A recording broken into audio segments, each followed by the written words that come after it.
Somewhere right now, there's a guy pulling in $150,000 a year who has less cash in his checking account than his neighbor who makes $40,000.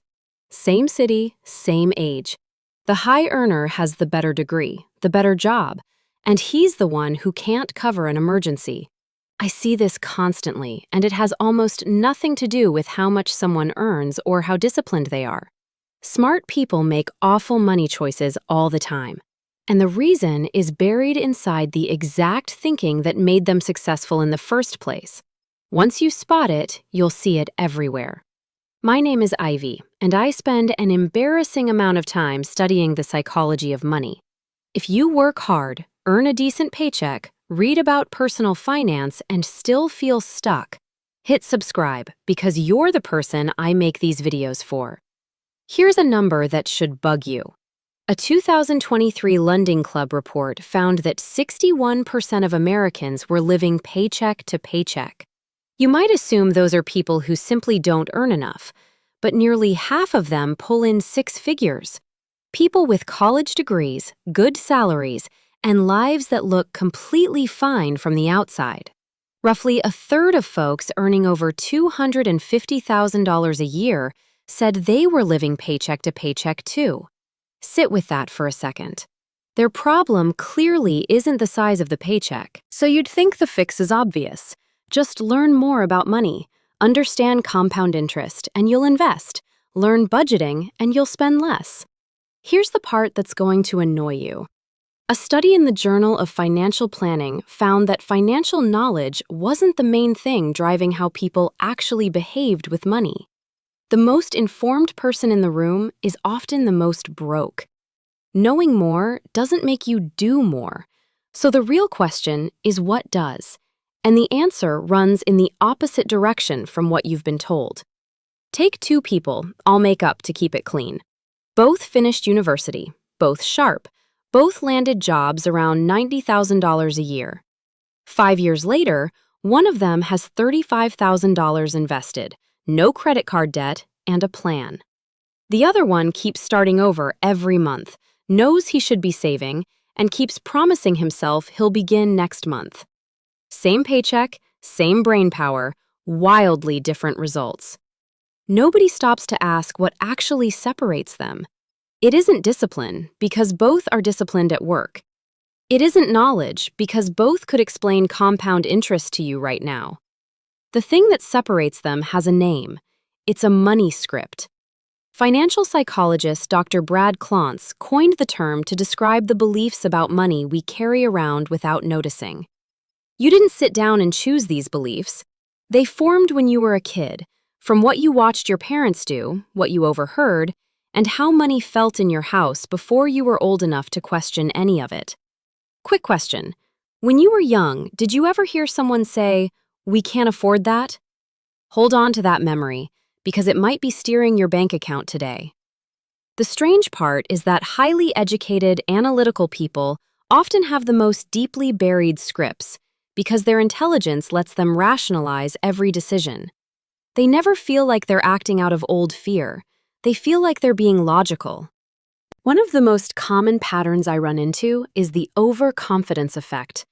Behavioral economics research keeps showing that the smarter people think they are, the more they overestimate their ability to predict outcomes, money included. So they take on more financial risk than they realize because they trust their own judgment more than the situation deserves. And the twist that catches people off guard is that the more financially confident someone feels, the more likely they are to make a serious mistake. That confidence quietly becomes the problem. It shows up in real ways. They delay investing while waiting for the perfect moment they're sure they can spot. They borrow more than they should because they assume their income will climb fast enough to cover it. They skip the emergency fund because they're convinced nothing will go wrong on their watch. You might be thinking, that's not you. You know your limits. And that's exactly what overconfidence sounds like from the inside. It feels like being realistic. Let me put numbers on it. Say you're 30 and you decide to wait until things settle down before you start investing seriously. You push it back 3 years. Starting at 33, you put in $400 a month, and at a 7% annual return, you reach about $507,000 by age 65. Start that same $400 a month at 30 instead, and you land around $624,000. Those 3 years of waiting quietly cost you more than $117,000. You didn't spend that money or lose it on a bad bet. You just waited. The next pattern is almost cruel because it punishes careful, intelligent people the hardest.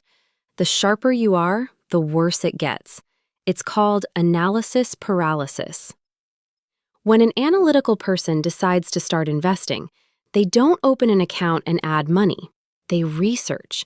They compare brokers, read about index funds versus ETFs, watch hours of videos on asset allocation, download spreadsheets, and spend 3 weeks bouncing between 2 nearly identical options.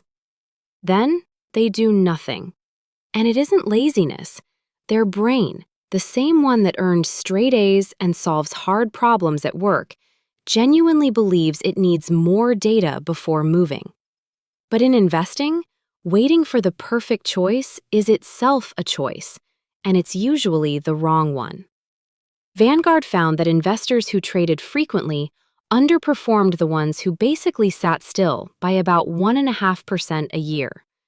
That sounds tiny until you run it over 30 years on a $50,000 portfolio, where it adds up to more than $100,000.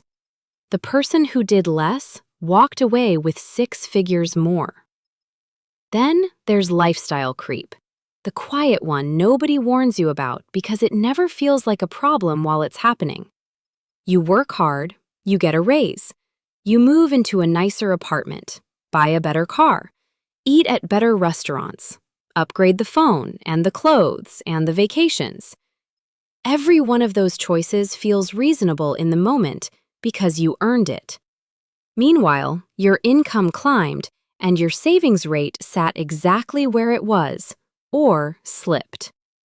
Charles Schwab's research keeps finding that even households earning over $100,000 a year are mostly off track for retirement because their spending grew right alongside their income every time.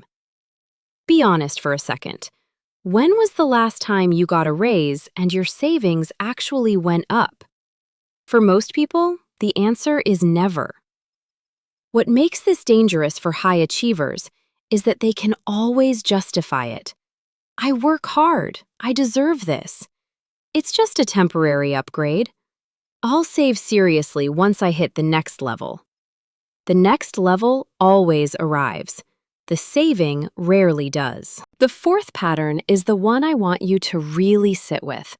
It's identity spending, where psychology and money collide in the most personal way. We all carry a story about who we are, and a lot of that story gets told through what we buy. For some people, generosity is central, so they grab every check, hand money to anyone who asks, and slowly drain their savings doing it. For others, the image of success is central, so they buy the watch, the address, the car in the driveway. And plenty of smart people run a quieter script in the background.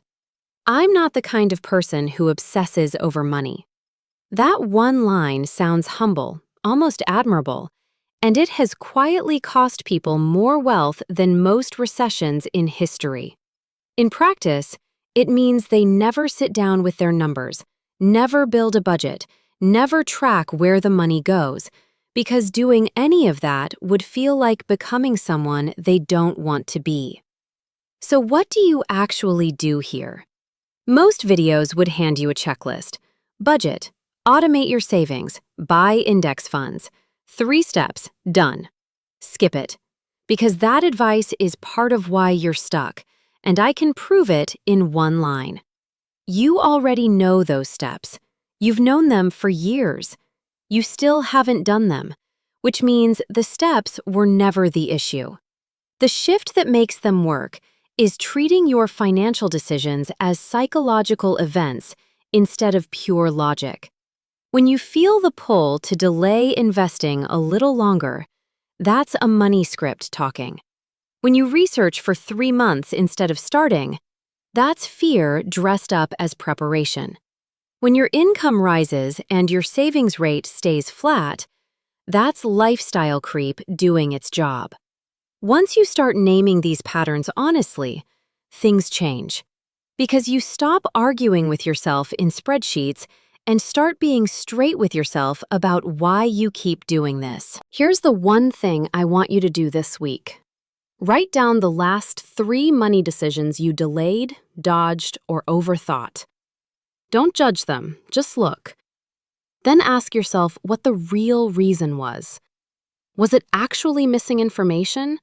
Or was it something older, something you absorbed before you ever earned $1?